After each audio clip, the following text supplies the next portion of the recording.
भुवन में सार वीतराग विज्ञानता शिवस्वरूप शिवकार नमः त्रियोग समारिके। ऐसे मिथ्या दृग ज्ञान चरण वश भ्रमत भरत दुख जन्म मरण ताते इनको तजिए सुजान सुनति न संक्षेप कहूँ बखान जीवादि प्रयोजन भूत तत्व सरधेति न माहि विपर्ययत्व चेतन को है उपयोग रूप बिन मूरत चिन्मूरत अनूप पूद्गल नभधर्म अधर्म काल इनते न्यारी है जीव चाल ताको न जान विपरीत मान करी करे देह में निज पिछान मैं सुखी दुखी मैं रंग राव मेरो धन गृह गोधन प्रभाव मेरे सुततिय मैं सबल दीन बेरूप सुभग मूरख प्रवीण तन उपजत अपनी उपज जान तन नशत आप को नाशमान रागादि प्रगट ये दुख देन तिन्ही को सेवत गिनत चैन शुभ शुभ बंध के फल मझार रति अरति करे निज पद विसार आत्महित हेतु विराग ज्ञान ते लखे आपको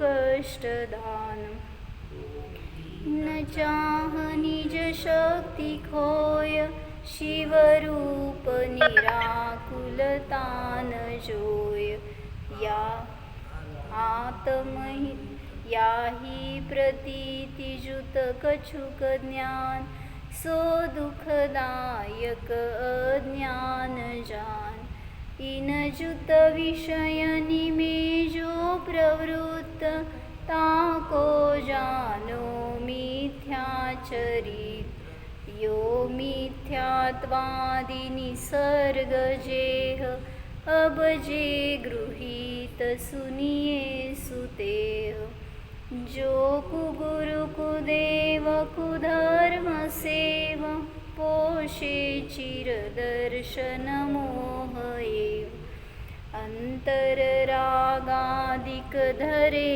जेह बाहर धन अंबर ते स्नेह धारे कुलिंगलहि महत भाव ते कुगुरु जन्म जल उपलनाव जे राग द्वेष मल करी मलिन वनिता गदादि जुत चिन्ह चीन ते है कुदेव तिन कीजु सेव शठ करत न तिन भव भ्रमण छेव रागादि भाव हिंसा समेत दर्वित त्रस थावर मरण खेत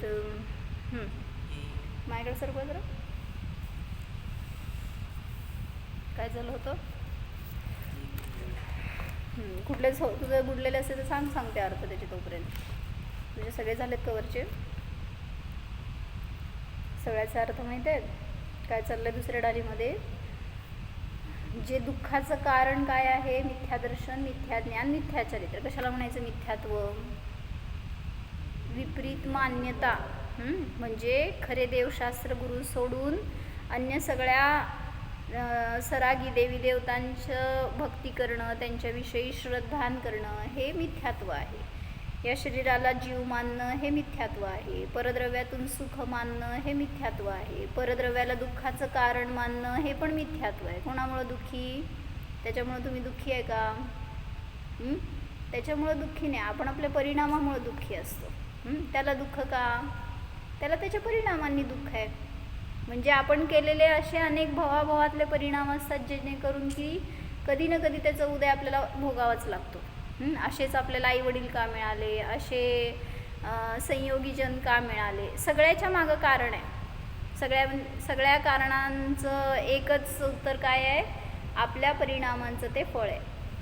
म्हणून सांगतायत का इथं की ते मिथ्यात्व म्हणजे आपण इतरांना दोष देत राहतो ना, की त्यांच्यामुळं मला त्रास आहे. कोणामुळं? कोण म्हणते सासूमुळं त्रास आहे, कोण म्हणते सुनेमुळं त्रास आहे, नवऱ्यामुळं, पोरांमुळं, सगळे असं तुम्ही काय करताय? पराला लक्ष करून सांगताय त्यांच्यामुळं मी दुःखी आहे. पण कोणी दुःखी करणारं नाही आहे तुम्हाला. तुम्ही स्वतः दुःखरूपाने परिणमन करता तरच दुःखी होता.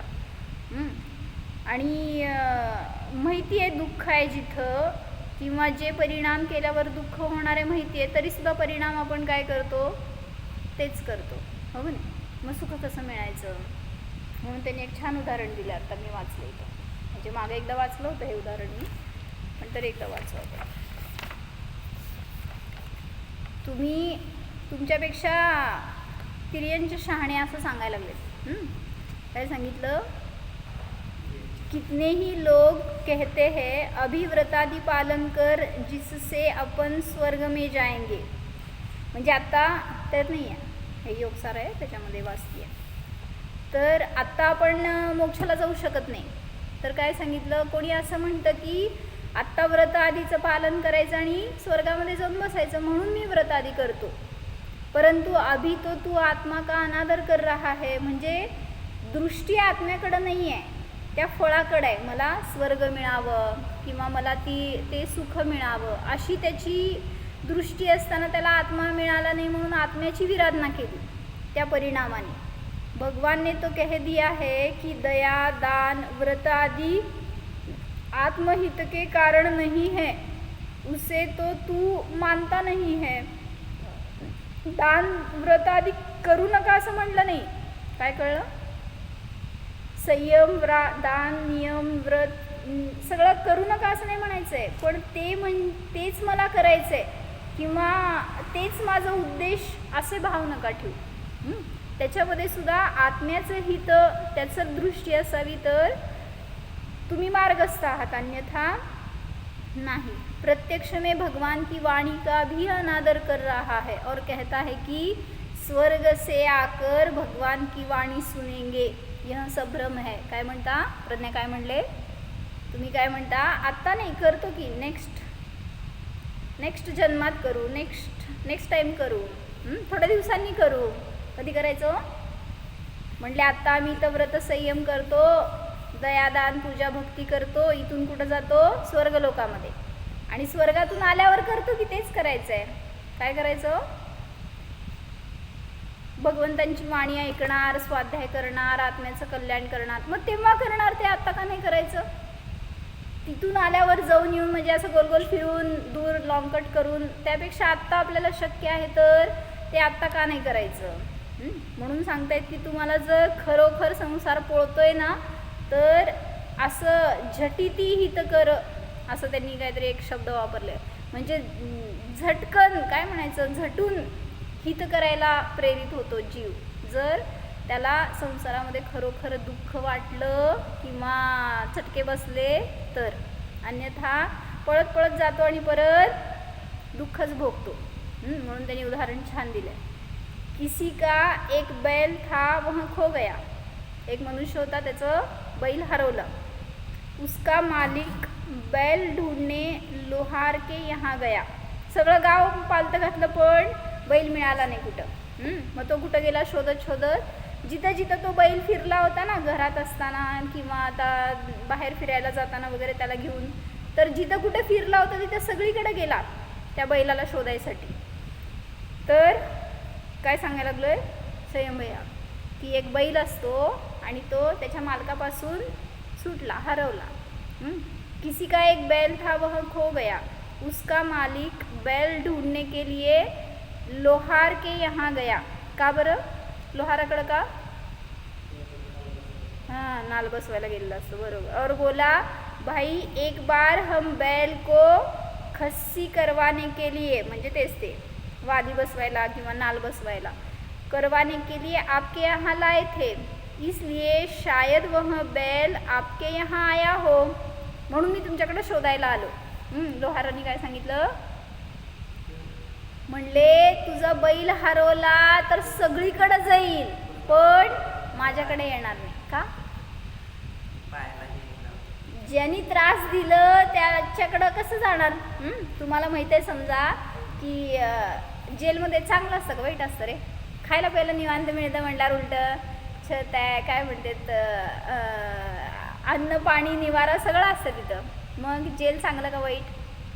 काय काम करायचं नाही, दुकानात बसायचं नाही, दिवस रात्र राबायचं नाही, काय नाही, निवांत खायचं प्यायचं. मग जेलमध्ये जायचं का नाही? म्हणजे तिथं ते दुःखाचं स्थान आहे हे माहीत आहे ना आपल्याला. ते काय स्वतंत्रता नाही आहे, आणि एकतर ते काय तुम्हाला टॉर्चर करणार, तुमच्यावर काय डिग्री यूज करणार वगैरे. तर ते स्थान कितीही तुम्हाला वाटेल की सगळ्या सोयी मिळतात तिथं, पण तरीसुद्धा तिथं राहण्याची कोणाची तयारी नसते. मग तसं म्हणालेत की तो लोहार म्हणाला भलेही तुझा बैल कुठंही जाईल पण चुकून सुद्धा माझ्याकडे येणार नाही, कारण त्याला माझ्याकडं दुःख सहन करावं लागलं होतं. नाल ठोकायला जातात ना लोहाराकडं, मग ठोकत असताना त्याला सुख का दुःख? का ठोकायची असती नाल? का ठोकायची? पाय घसरू नये म्हणून. पाय घसरत असतं का बैलांचं? आणि ते असे अनेक पशु असतात की ज्यांना नाल पण नसते ठोकलेली, मग ते कुठं पडत आहेत करतात? कोणा ज्ञानी माझ्यासमोर? ॲनिमल ज्ञानी. तर ते जे नाल ठोकला तर त्याच्या निमित्त त्याला जे दुःख झालं होतं त्याच्यासाठी तो कधी चुकून माझ्याकडे येणार नाही असं त्यांनी सांगितलं. लोहार बोला भाई खस्सी करवाने में उसे बहुत दुख होता है, जहाँ इतना दुख मिला हो वहाँ वह दोबारा झाकेगा भी नहीं. पाय चुकून तिकडं वळणार सुद्धा नाहीत त्याचे, तर तो माझ्याकडं कसा मिळेल तुला असं त्याला सांगायचं होतं. ऐसे ही आता ते बैल शाणा का तुम्ही शाणा हे सांगायला लागले बरं का. ऐसे ही जिसे चतुर्गति 84 लाख योनियों का दुख लगा हो, अब फिर से जिसे ये गति नहीं चाहिए उसके लिए यह बात है. तुला या संसारामध्ये त्या घरामध्ये, घरात दुःख आहे का नाही आहे भैया? खरं खरं सांग. नाही, नवीन नवीन घरा म्हणल्या कसं आता दुःख, नवीन दुकान म्हणल्या कसं दुःख, उलटा आनंद आहे. करताना दुःख आहे ना, मग राहायचं करू मग तिथं. दुःख आहे म्हणल्या सोड बघू पटकन. जी गोष्ट दुःख देते ती सोडायला किती वाटते, सोडावी म्हणून नाही सोडत. म्हणून सांगतात की ते पशु शाणे आपल्यापेक्षा, पण आपण जिथं दुःख मिळालं, जिथं त्रास वाटतोय पुन्हा पुन्हा तेच करतोय. क्रोध केल्यावर शांती वाटते का? शांती वाटते हो. नीट सांगायचं बरं का, शास्त्रासमोर खोटं नाही. काय भैया? कुठल्याही कशाय असू देत, क्रोध मान माया लोभ राग द्वेष मोह केल्यावर शांती वाटती, सुख वाटतं का शांती वाटती? काय म्हणले प्रज्ञा? अशांती ना? बघा काय बोलतच नाही संयम. बोले सफसे. म्हणजे जिथं कळलं की आपल्याला ते केल्यावर नियमाने दुःख होणार आहे, अशांती मिळणार आहे, तर ती गोष्ट पुन्हा करायला कोण जाणार हो? आपणच जातोय. असे आपण महाभाग म्हणतात. म्हणजे कळतंय जिथून की आपल्याला त्रास होणार आहे, दुःख होणार आहे, पुन्हा पुन्हा तेच परिणाम, तेच कशाय करतो, तर आपल्याला आपल्या दुःखापासून कोणीही सोडवू शकत नाही. म्हणून त्या बैलासारखं शाणे व्हा असं सांगायला लागले. ते बैल चुकून सुद्धा अशा ठिकाणी जात नाही जिथं दुःख मिळतं. तसं आपण पण कधी या संसारातून बाहेर पडणार, कधी आपल्याला सुखस्थान प्राप्त होणार, असे भाव असतील तर आपला संसार लवकर संपणार. तर समोर ठेवा ते दुसरी ढाल, त्याचं नुसतं रूपरेषा सांगते, काय काय तुमचे बुडले असले तर कवर करून घ्या. काय चाललं होतं? पहिल्या दोह्यामध्ये सांगितलं त्यांनी की मिथ्यादर्शन ज्ञान चारित्र हेच भवभ्रमणाचं कारण आहे, जन्ममरणाचं दुःखाचं कारण आहे. त्याचं वर्णन ह्याच्यामध्ये या ढालीमध्ये सांगणार आहेत स्थूल रूपाने. मग दुसऱ्या दोह्यामध्ये सांगितलं 7 तत्व आहेत. त्यांचं विपरीत श्रद्धान यालाच मिथ्यात्व म्हणतात. चेतन को है उपयोग रूप बिनमूर्त चिन्मूर्त अनूप. म्हणजे पहिला सांगितलं जीव तत्व कसं आहे, उपयोग स्वरूप आहे, अमूर्तिक आहे, चैतन्य मूर्ती स्वरूप आहे, असं त्याचं स्वरूप आहे. तिसऱ्या याच्यामध्ये सांगितलं, बघताय ना तिथं बघा, पुद्गल नभ धर्म अधर्म काल हे सगळे 5 अजीव द्रव्य आहेत. त्यापासून जीव भिन्न आहे, पण त्या जीवाला न जाणता देहामध्ये जीव मानतो. तर हे झालं जीव तत्वाची विपरीत मान्यता. जीव कसा आहे, जाणणारा आहे, अमूर्तिक आहे, या शरीरापासून वगैरे भिन्न आहे, पण मानतो काय, देहरूपच मी आहे. नाव काय तुमचं, जीव, असं कुठं सांगतोय आपण. मग या शरीराकडून आपली ओळख करतो म्हणून सांगतायत की त्या देहामध्येच निजपिछान स्वतःचा आत्मा मानतो आणि तीच त्या जीव तत्वाची विपरीत मान्यता आहे. अजून काय पुढचं 4थ्या दोह्यामध्ये सांगितलं, मी सुखी दुःखी, मी गरीब श्रीमंत, माझे मुलं पत्नी स्त्री कुटुंब हे सगळे परिणामसुद्धा जीवतत्वाविषयी विपरीत मान्यता दाखवणारे आहेत. का बरं, कारण जीवाचं कोण आहे, जीवाचं कोणी नाही आहे. प्रत्येक जीव स्वतंत्र आहे, पण जोडतोय आपण परिणामांनी दुसऱ्याशी स्वतःला, त्यामुळं अडकतोय संसारामध्ये. आणि मग हे माझे, त्यांच्यामुळं मी सुखी, त्यांच्यामुळं दुःखी, हे भाव आपल्याला स्वतःची ओळख होऊ देत नाहीत. 5व्या दोह्यात सांगितलं की अजीव तत्वाची विपरीत मान्यता. काय म्हणलंय, शरीराची उत्पत्ती झाली असताना माझी उत्पत्ती झाली मानतो. म्हणजे काय, बर्थडे कधी असतो, हॅपी असतो का अनहॅपी असतो, कसं करायचं असतो. मग जेव्हा शरीर उत्पन्न झालं तो आनंदाचा दिवस म्हणता, म्हणजेच विपरीत मान्यता झाली. कधी जन्मलो, जन्मच नाही आहे जीवाला, अजन्म स्वरूप आहे, पण मानतो शरीर उत्पन्न झालं म्हणजे माझंच बर्थ, माझाच जन्म झाला. मग ही अजीव तत्वाची विपरीत मान्यता. पुढं 5व्या दोह्यामध्ये सांगितलं, 5व्या दोह्याच्या दुसऱ्या लाईनमध्ये सांगितलं की रागाधिक जे भाव आहेत ते आश्रवाला कारण आहेत. मग त्या रागाधिकांनी सुख आहे का दुःख आहे, रागाधिक जे आहेत ते प्रगट दुःख देणारे आहेत, पण तरीसुद्धा त्यांचंच सेवन करतो, म्हणजे पुन्हा पुन्हा रागद्वेष करतो, त्यामुळं जीव दुःखाला प्राप्त होतो. ही आश्रव तत्वाची विपरीत मान्यता. पुढं सांगतायत, शुभ शुभ बंधाच्या फळामध्ये कधी रती म्हणजे आनंद करतो, कधी अरती म्हणजे दुःख करतो, आणि तिथं स्वतःचं आत्मपद विसरतो. हे बंध तत्वाची विपरीत मान्यता. 7 तत्व कुठले भैया, अजीव, आश्रव, मला वाटलं एक नावं घेतो, संयम, ऋषभ, म्हणजे हे सगळे 7 तत्व आहेत. हे समीचीन न मानता विपरीत मानतो तर तेच मिथ्यात्व आहे. पुढं सांगितलं आत्महित हेतु विराग ज्ञान. म्हणजे बंध तत्वानंतर कुठलं तत्व, संवर. म्हणजे काय, संवर म्हणजे कोण थांबणं, कर्म आत्म्याकडे यायचे थांबणं, ह्याला म्हणायचं संवर. मग हे खरं तुम्हाला सुखदायी आहे. जेवढं आत्म्याकडं कर्म यायचे थांबणार तेवढं आपल्याला काय म्हणायचं, मोक्षाचं रस्ता इझी झालं ना. पण जे वितराग ज्ञान आहे, विराग ज्ञान आहे, ते दुःखदायी वाटतं. संवर कधी होणार, ध्यान केल्यावर संवर होतो, स्वतःच्या आत्म्याला जाणल्यावर संवर होतो. पण ध्यान करायला आवडतं का नाही आवडत, खरं खरं सांगायचं, ध्यान करायला आवडतं का नाही, बोलणारच नाही माहिती.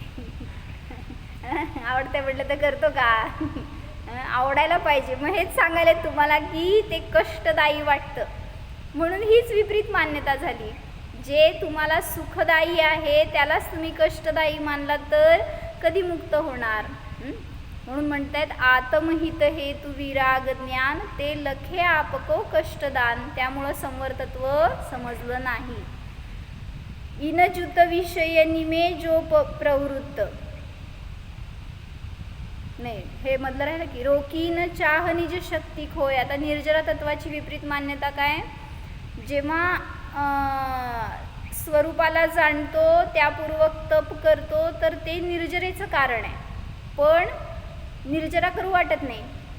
संयम केल्यावर निर्जरा होती का नाही? होती ना. मग किती संयम करतो. संयम असंयमी आहे का? म्हणजे ते सुद्धा तुम्हाला सुख देणार आहे, पण त्याच्यामध्ये सुद्धा आपली शक्ती लावत नाही. तर ही निर्जरा तत्वाची विपरीत मान्यता. आणि मोक्ष तत्वाची विपरीत मान्यता शिवरूप निराकुलतान जोय. जे मोक्ष स्वरूप आहे ते निराकुल आहे, पण तसं न मानता त्याच्यामध्ये सुद्धा विपरीतता जाणतो, म्हणून ही पण मोक्ष तत्वाची विपरीत मान्यता झाली. याही प्रतीतिजुत कछुक ज्ञान, या प्रतीतीने सहित जे काही ज्ञान आहे ते मिथ्या दर्शन सहित असणारं मिथ्या ज्ञान आहे. मिथ्या दर्शन श्रद्धा गुणाचं परिणमन, मिथ्या ज्ञान ज्ञान गुणाचं परिणमन, आणि मिथ्या चारित्र चारित्र गुणाचं परिणमन. म्हणून सांगतायत मिथ्या दर्शन, मिथ्या ज्ञान आणि मिथ्या चारित्र हेच तुम्हाला दुःखाला कारण आहे. मग ते कसं? आता मिथ्या चारित्राचं वर्णन सांगणार आहे. म्हणजे काय असतं मिथ्या चारित्र? म्हणजे आचरण करणं, कुदेव कुगुरू कुशास्त्र यांची मान्यता, त्यांचं ज्ञान आणि त्यांच्यानुसार आचरण करणं, हे सगळं झालं मिथ्या चारित्र. मग सांगतायत या इनजुत विषयनिमे जो प्रवृत्त. कुठं आहे? या विषयांमध्ये जो प्रवृत्ती करतो त्याला मिथ्या चारित्र म्हणतात. मग त्याचे दोन भेद कुठले सांगितले? सांगा. दोन नाव आहेत तिथं 8व्या दोह्यामध्ये. कुठले दोन भेद? यो मिथ्यात्वादी निसर्ग जेह अबजे गृहीत सुनिये सुतेह. म्हणजे दोन मिथ्यात्वाचे भेद कुठले? निसर्गज आणि गृहीत, किंवा गृहीत आणि अगृहीत म्हणायचं त्याला. तर गृहीत मिथ्यात्व म्हणजे काय ह्याचं वर्णन आता करणार. आतापर्यंत सांगितलं ते सगळं अगृहीत होतं, जे कोणी न शिकवता. गृहीत म्हणजे ग्रहण केलेलं, आणि अगृहीत म्हणजे कोणी न शिकवता जे आपण शिकलो ते अगृहीत असतं. जसं जेव्हा जन्मलो तेव्हापासून या शरीराला मी मानलंय, म्हणून याला दुःख झालं की काय होतं? आपल्याला त्रास होतो. याला सुख झालं तर आपल्याला सुख झालं वाटतं. मग कोण शिकवलं हे तुम्हाला? थंडी वाजायला लागल्यावर आपण आपल्या शरीराला गरम करायचा प्रयत्न करतो, गरमी व्हायला लागल्यावर थंड वस्तू देण्याचा प्रयत्न करतो. का बरं? कारण शरीर सुखी तर मी सुखी ही भावना आहे ना मागं. म्हणून सांगतायत की हे सगळं निसर्गज मिथ्यात्व आहे. म्हणजे काय? काय म्हणा शब्द? निसर्गज मिथ्यात्व. निसर्ग म्हणजेच अगृहीत म्हणा. कोणी न शिकवता मी स्वतः उपजत असते, परिणाम घेऊन आलोय, आणि अशा अनेक भवामध्ये आपण त्या परिणामांनी सहित फिरतो. काय म्हणले? आहार, भय, मैथुन आणि परिग्रह ह्या 4 संज्ञांमध्ये आपण त्याच्या आहारी जातो, किंवा त्याच्यातूनच आपल्याला सुख दुःख वाटतं. मग हेच झालं सगळं अगृहीत मिथ्यात्व. आता गृहीत मिथ्यात्व म्हणजे काय हे पुढं सांगतायत. कुगुरू, कुदेव, कुधर्म यांचं पोषण करतो, त्याच्या निमित्तात दर्शन मोह पुष्ट होतो. म्हणजे काय? मिथ्यात्व. दर्शन मोह म्हणजेच मिथ्यात्व. मग त्याच्यात कुगुरू कोणाला म्हणायचं, कुदेव कोणाला म्हणायचं ह्याचं लक्षण सांगितलं होतं. कुगुरू कोणाला म्हणलं? जे अंतरंगामध्ये रागद्वेषादी धारण करतात, बहिरंगामध्ये जे धन, अंबर, वस्त्र वगैरे काय सगळे परिग्रह ह्याच्यामध्ये त्यांची स्नेहबुद्धी असते. आणि धारे त्याच्यात बघताय ना 10व्या श्लोकात आहे, 10व्या दोह्यात आहे. धारे कुलिंग लही महत भाव, असं ते कुलिंगाला धारण करणारे त्याच्यामध्ये महानपणा मानतात. ते सगळे कुगुरू आहेत, आणि ते जन्मजल म्हणजे संसार समुद्रामध्ये दगड्याच्या नावेप्रमाणे आहेत, जे तुम्हाला नियमाने बुडवणारं आहे. इथंपर्यंत वाचलो तो. कुगुरूंचं वर्णन सांगितलं. म्हणून तुम्ही कुगुरूंना शरण जाऊ नका. म्हणजे तुम्ही ज्यांना कोणाला गुरु करणार त्यांचं लक्षण, त्यांचं परीक्षा करणं आवश्यक आहे. ते गुरु खरे गुरु आहेत की नाही, तत्वाचं जसं वर्णन शास्त्रात सांगितलंय तसंच सांगतात की नाही, हे सगळं जाणून त्यांचा आश्रय घेतला तर सुरक्षित राहणार. अन्यथा बहिरंगामध्ये जर खूप लोक त्यांच्याकडे जातात, त्यांची प्रसिद्धी आहे, त्यांचं वचनशैली चांगली आहे म्हणून तुम्ही जर त्यांना शरण गेला, त्यांना गुरु मानलात, तर कोण तुम्हाला सोडवणारं नाही. म्हणजे कुगुरूंच्या जो आश्रयाला जाणार, नियमाने तो संसार समुद्रात त्या दगडाच्या नावेप्रमाणे बुडणार. आता याच्या पुढे सांगतायत कुदेव कोणाला म्हणायचं. कोणाला म्हणायचं सांगा? खरे देव कोणाला म्हणायचं? आणि हितोपदेशी असतात त्यांना खरे देव म्हणायचं. आता खोटे देव कोणाला म्हणायचं? त्याच्या विरुद्ध करा. जे सरागी आहेत, पुढं परिग्रहाने सहित आहेत, परिग्रह सहित आहेत, अजून आणि 3 लक्षणाच्या विरुद्ध करा की वितराग, सर्वज्ञ आणि हितोपदेशी. ह्याच्या विरुद्ध सरागी अल्पज्ञानी आहेत, सर्वज्ञ नाहीत, आणि जे संसाराचा वगैरे उपदेश देतात तर ते झाले कुदेव. काय म्हणली राणी ते? त्यांची मान्यता म्हणजे जिनधर्माच्या विपरीत असेल तर ते सगळे झाले कुदेव.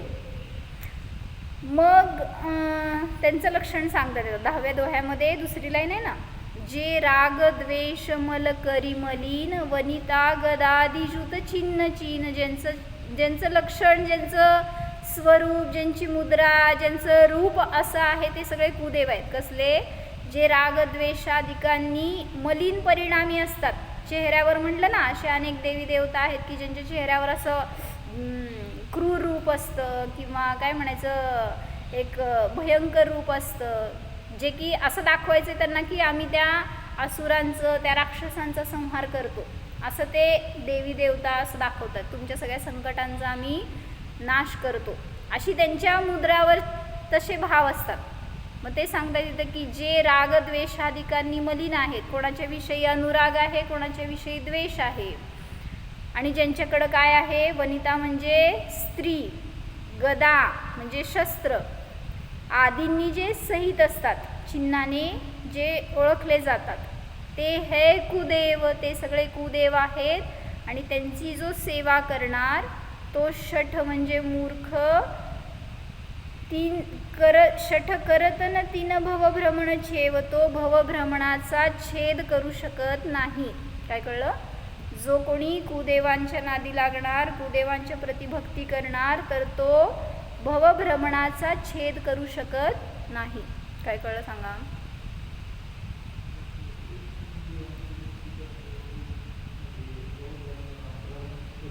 संपवू शकत नाही. जो म्हणजे कोण? मी म्हणायचं. मी जर कुदेवांच्या नादी लागलो, जर त्यांची शरण घेतली, त्यांना आपलं आदर्श मानला, कुठं पण बरं का. आता तुम्ही चांगलं असताना म्हटलं ना की तत्वानुसार सगळं आपल्याला समजलं कोणाला खरे देव म्हणतात. आता तुम्ही रोज भक्ती करताय की भगवंतांची वगैरे, पण समजा कधी संकट आलं, कधी कुठं अशा ठिकाणी पडला जिथं की तुम्हाला देवशास्त्र करूनचं सानिध्यच नाही आहे, मग तिथं जे असतील ते देव आपले कसं.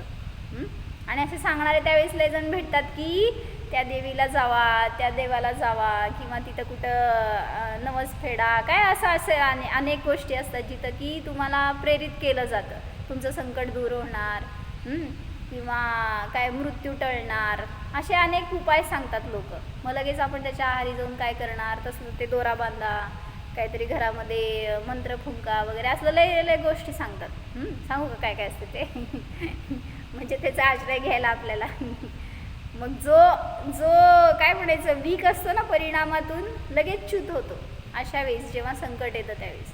मग मागे एकदा उदाहरण सांगितलं होतं की एकांच्या जीवनात असं झालं की त्यांचं हार्ट वीक होतं आणि डॉक्टरनी सांगितलं होतं की किती 30% काहीतरी वर्किंग होतं त्यांचं हार्टचं. म्हणल्यावर किती दिवस जगणार? म्हणल्यावर सगळे प्रयत्न केले त्यांना जगवण्यासाठी म्हणून. काय तसलं मृत्युंजय होम केला, परत अनेक कुठं मंदिरांमध्ये, तीर्थयात्रेला, अनेक ठिकाणी दान दिलं वगैरे, सगळे प्रयत्न करून झाले. डॉक्टर वैद्य तर सगळे पालते घातले होते, पण काय आता वर्किंगच कमी झालं म्हणल्यावर कोण वाढवणार?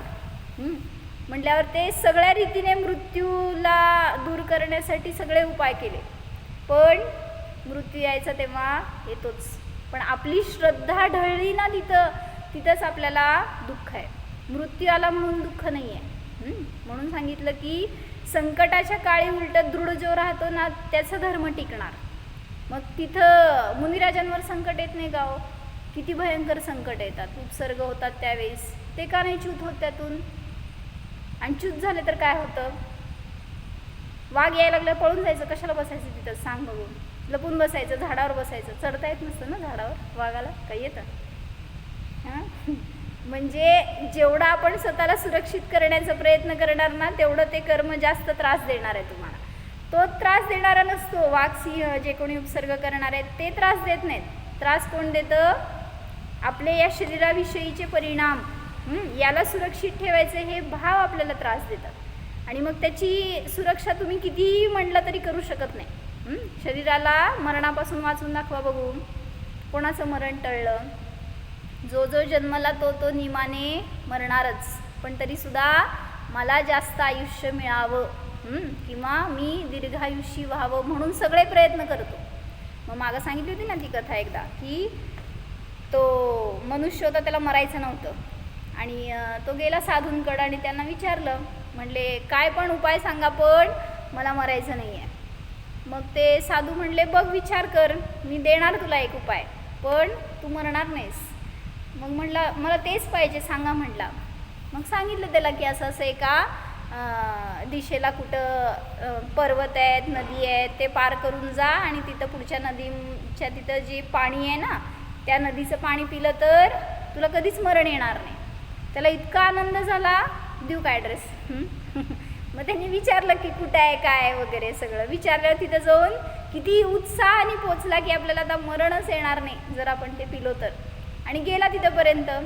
गेल्यावर सगळं ते नदी पर्वत सगळे पार करून कसं धडपडत पोचला तिथंपर्यंत. गेल्यावर आता ती नदी पण दिसली. आता ते पाणी पिलं तर अमर होणार होतो. म्हटलं त्याला किती आनंद झाला असणार. त्यांनी ते हातात ओंजळीत पाणी घेतलं आणि आता पिणार. तेवढ्यात काय झालं, असं मागून कुठल्या तरी मनुष्याचा आवाज आला जो की खोकरत होता, कणत होता. मग त्यांनी ते सोडलं पाणी आणि पहिला जाऊन विचारलं की कोण आहे, काय झालं, तुम्हाला काय त्रास आहे का, मी काय मदत करू का? मग त्यावेळेस त्यांनी सांगितलं, म्हणते की तू इथं का आलास? मग त्यांनी सांगितलं मला अमर व्हायचं आहे म्हणून मी हे पाणी प्यायला आलो आणि अमर होणार आहे मी. मग त्या मनुष्याने सांगितलं मी पण तेच केलं. तू ज्या साधूला भेटला त्यालाच मी भेटलो, त्यांनीच मला हे ॲड्रेस दिलं आहे आणि मी ते पाणी पिलं तर आज मी 100 वर्ष क्रॉस होऊन 150 वर्षाचं आहे पण मला मरण येईना. आता मरायला काय जाय करायचं सांग?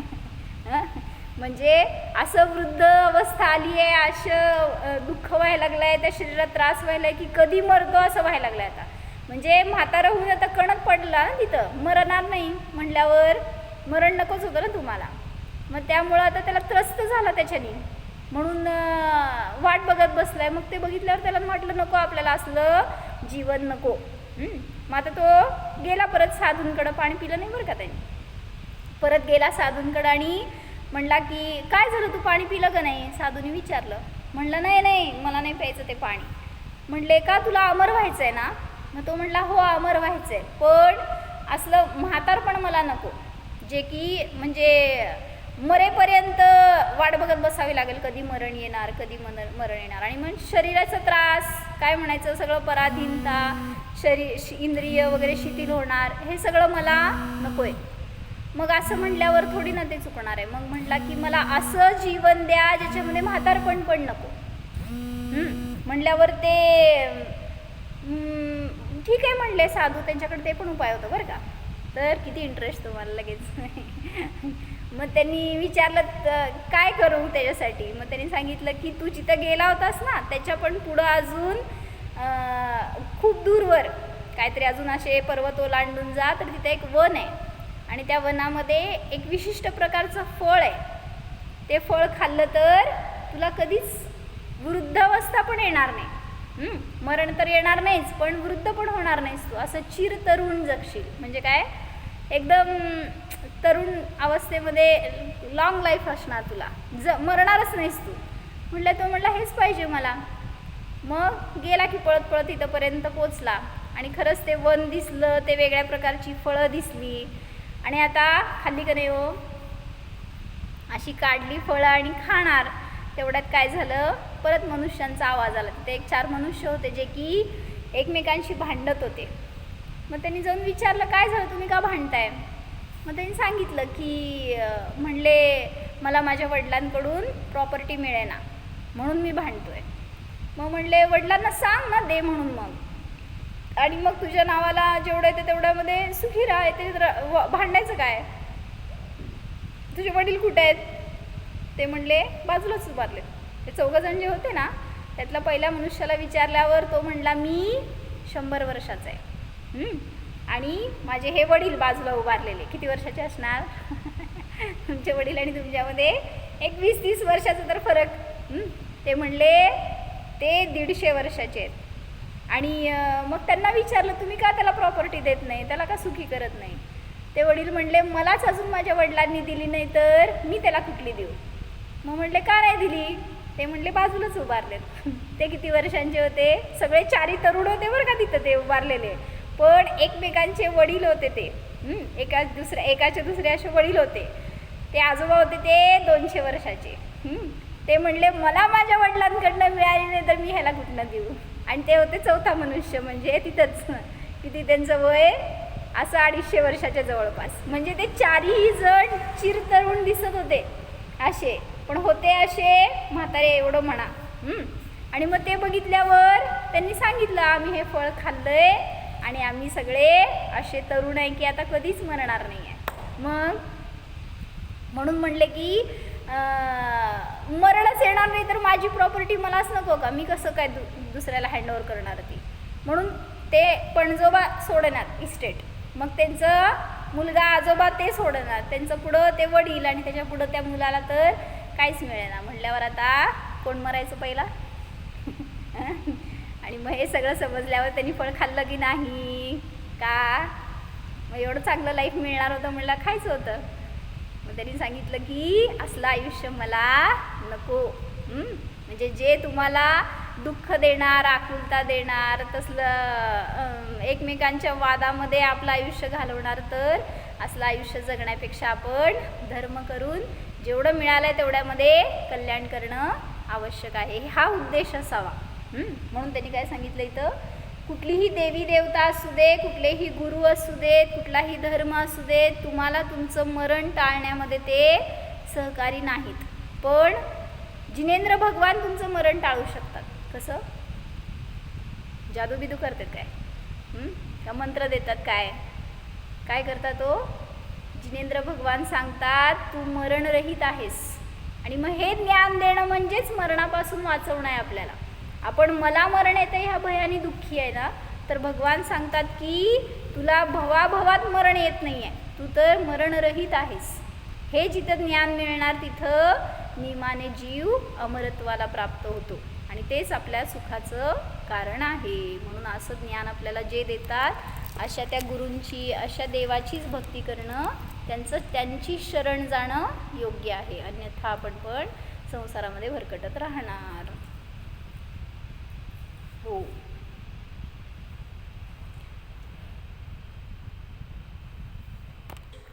कुदेव कोणाला म्हणायचं याचं वर्णन सांगितलं.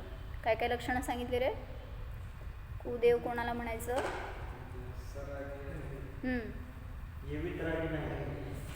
नाही नाही, दोह्यात सांगितलेले लक्षण सांग ना.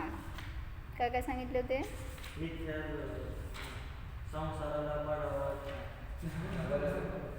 जे राग द्वेष मल करी मलिन, वाचा की बघून त्याच्यातलं 10व्या दोह्यामध्ये खाली सांगितलंय. जे राग द्वेष मल करी मलिन वनिता गदादिजुत चिन्ह चीन. जे रागद्वेष आदींनी मलिन आहेत आणि जे स्त्री शस्त्र अस्त्र वस्त्र यांनी सहित आहेत ते सगळे कुदेव आहेत. जो त्यांची सेवा करतो तो भवभ्रमणामध्ये पडतो. आपण कुगुरू वाचलो होतो, कुदेव आत्ता वाचलो. होय का? कुगुरू कोणाला म्हणायचं? त्यांचे सेवक आहेत, देवाचे सेवक ते गुरु. आणि आता देवांचं वर्णन सांगतायत. आता धर्म सांगणार, परत तेच असतंय सगळं, फक्त ओळख करून द्यायची आहे तुम्हाला. कारण तुम्ही कुठल्या कुठल्या प्रकाराने मिथ्यात्वाला बळी पडताय. तर असं आपण कोणाच्या नादी लागतो, कोणाला शरण जातो, त्याच्यानुसार खरे गुरु पण कळत नाहीत आपल्याला आणि खोटे गुरु पण कळत नाहीत. समोर बसलेले जर दिगंबर मुनीच आहेत, कसं ओळखणार ते खरे कुठले आहेत खोटे कुठले आहेत? कसं? हां, तत्व त्यांनी जे ग्रहण केलेलं आहे आणि ते कसा उपदेश येतो त्याच्यावरूनच फक्त कळणार की ते यथार्थ आहेत की नाही. मग असं मिथ्या चारित्र्याचं पालन करणारे पण अनेक असतात, ज्यांचं आश्रय घेतला असताना आपल्याला सुद्धा दुःखाची प्राप्ती होते. ते 244 वर दुसरं पॅरेग्राफ आहे ना, तेवढं वाच.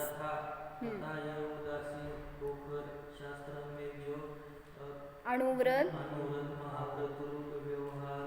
चारित्र कहा है, अंगीकार करता है सर्व देश, हिंसा आदि स्थान पर प्रवर्तता है. काय कळलं? जसं शास्त्रामध्ये सांगितलंय तसं उदासीन परिणामाने, म्हणजे काय, कोणाच्या विषयी रागद्वेष नाही, कुठले वैरभाव नाही, अशा परिणामांनी अणुव्रतांचं महाव्रतांचं पालन करतो, त्यांचं अंगीकार करतो. आणि एक देश किंवा सर्व देश म्हणजे श्रावक व्रत घेईल किंवा महाव्रत घेईल आणि सगळ्या पापांना पण सोडेल. उदासीन म्हणजे न राग न द्वेष, न्यूट्रल उदासीनता. कुठं कसा अर्थ असो तसं लावायचं नाही की कोणाच्या विषयी न इष्ट परिणाम न अनिष्ट परिणाम, असं उदासीन. जसं येशू ख्रिस्त नाही की मग ते मिथ्या चारित्र्याचं वर्णन सांगतायत ना. हां, तेच सांगते की मी, ऐक की. तर उदासीन होऊन शास्त्रात जसं वर्णन सांगितलं तसं अंगीकार करतो, हिंसा अधिकांना एक देश किंवा सर्व देश सोडतो, त्याच्या स्थानावर सगळे व्रत वगैरे पालन करतो. तथा जिस प्रकार पर्यायाश्रित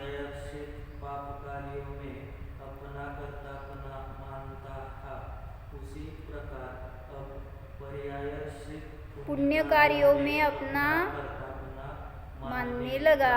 म्हणजे बुद्धी चुकीची आहे की नाही. जसं पाप कार्यामध्ये कर्तृत्व मानत होता त्याला सोडलं, पण पुण्य करणारा मी, म्हणजे मी दयादान भक्ती पूजा सगळं करतो हे करणारा मी, ही बुद्धी आली म्हणजेच तो परत बाहेरच आहे अजून. इस प्रकार पर्यायाश्रित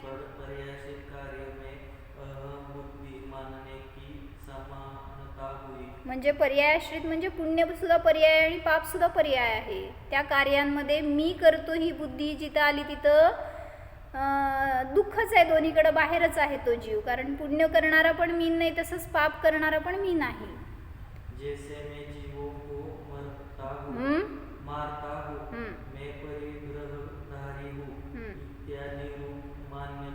ही पूर्वी अशी मान्यता होती की मी कोणाला तरी मारतो, जगवतो, किंवा काय मी मारतो, हिंसक भाव, किंवा मी परिग्रहधारी आहे, हे सगळे भाव पूर्वी होते, त्याला सोडलं. पाप कार्यांची मान्यता होती ती सोडली.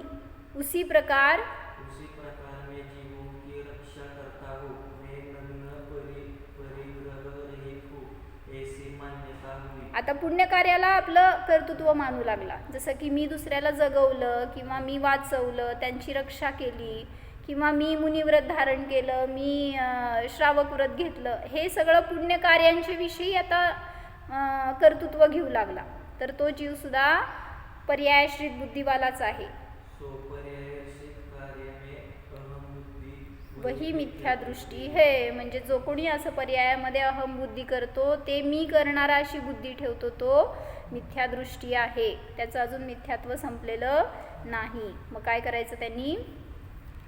पुण्य करणाराही मी नाही आणि पाप करणाराही मी नाही, असं जिथं मान्यता येणार, अशी बुद्धी येणार, तोच जीव सांगितलं सुखी होणार. म्हणून काय सांगितलं की थांब की ऐक सांगते की तुम्ही कशासाठी जन्मलाय. असं काल रात्री आम्ही घेतलं की मुनी बनायला जन्मलाय की मुनीम बनायला जन्मलाय. मुनीम म्हणजे काय असतं? आजकालच्या मुनीम पण माहीत नसणार आहे. फायनान्स मॅनेजर रे मुनीम, हां, मुनीम बनायला जन्मलाय का मुनी बनायला? हां, काय बनायला? आता भरपूर पैसा असतो हातामध्ये मुनीमच्या. म्हणजे हा भाव मिळाला तर आपल्याला आपलं कल्याण करायसाठी वापर करा त्याचा. सगळं करा, सोडा म्हणत नाही. तुमचं चालू आहे ना रुटीन, त्याच्यामध्ये सुद्धा जितकं महत्त्व द्यायला पाहिजे तेवढं देत नाही आपण, जेवढा वेळ द्यायला पाहिजे तेवढं देत नाही. म्हणून त्याच्याद्वारे तुम्हाला खरी साधना होणार आहे. म्हणजे जे मिळतंय ना आज तुम्हाला मिळालेलं आहे ते सगळं मागची शिदोरी आहे म्हणून मिळालं आहे. आणि मग आज जर तसे परिणाम नसतील तर भविष्यामध्ये नियमाने संकट येणार आहे. आणि म्हटलं होतं ना म्हणून की आपल्यावरची पिढी आहे त्यांचं धर्म आचरण बघा आणि आपलं बघा. कमी आहे का जास्त आहे मला नाही माहिती. तुमच्यात काय असं आईवडिलांचं माहीत नाही आपल्याला काय. त्यांचे संस्कार, त्यांचं चारित्र्य, त्यांचं धर्माच्या प्रती ओढ, तेवढं समर्पण त्यांचं बघा आणि आपलं बघा. आपलं बाहेर जास्त वेळ जातो किंवा इतकी रुची नसते. मग ह्याच्याच निमित्तात पुढं धर्म नष्ट होणार आहे. नुसतं म्हणते शास्त्रामध्ये काय खोटं आहे का? षष्टम काळापर्यंत धर्म राहणार नाही. का नाही राहणार? तोपर्यंत तुम्ही पण राहणार नाही. सोडा, अजून किती 21,000 वर्ष जायची आहेत. म्हणजे 18,000 वर्ष राहिली आता पंचम काळ संपायला. पण तोपर्यंत आपण कुठं असणार आहे?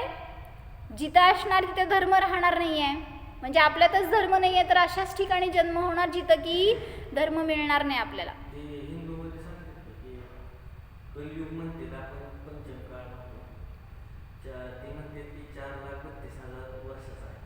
होय, त्यातले 5,000 झाले. होय. शास्त्र विस्त्र वाचतो का काय त्यांचे पण? हे वाच पहिल्यांदा आहेत ते आपल्याकडं, ते संपव वाचून. म्हणजे आहे की आता सगळं तसंच आहे त्यांच्याकडं पण. त्रेतायुग, कलयुग वगैरे हे सगळं मानतात.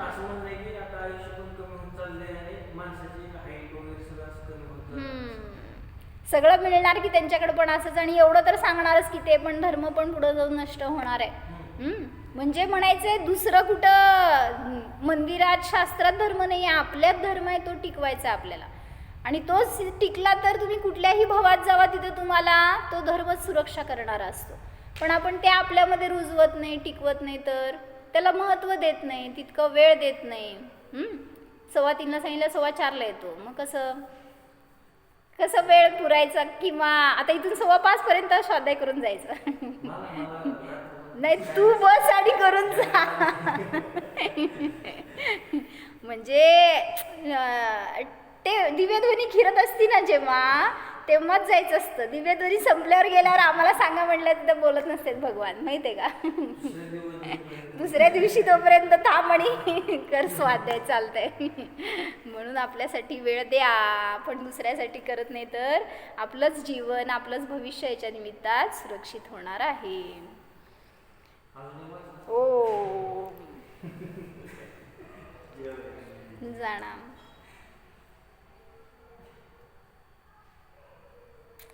शरीरापासून, संसारापासून, सर्व दुःखापासून भिन्न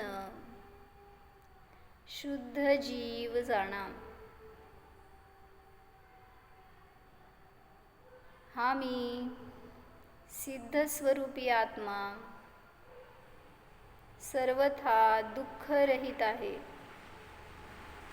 पुण्यरहित आहे, पापरहित आहे.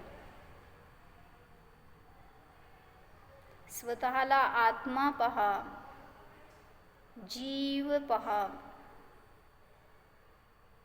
मी म्हणजे मनुष्य नाहीच. हा देह म्हणजे मी नाहीच. अनुभवा. निर्देह स्वरूपोऽहम् चैतन्य स्वरूपोऽहम्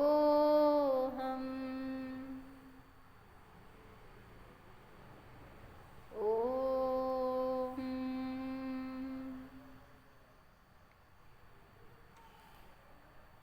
विसर्जन. नमो अरिहंताणं.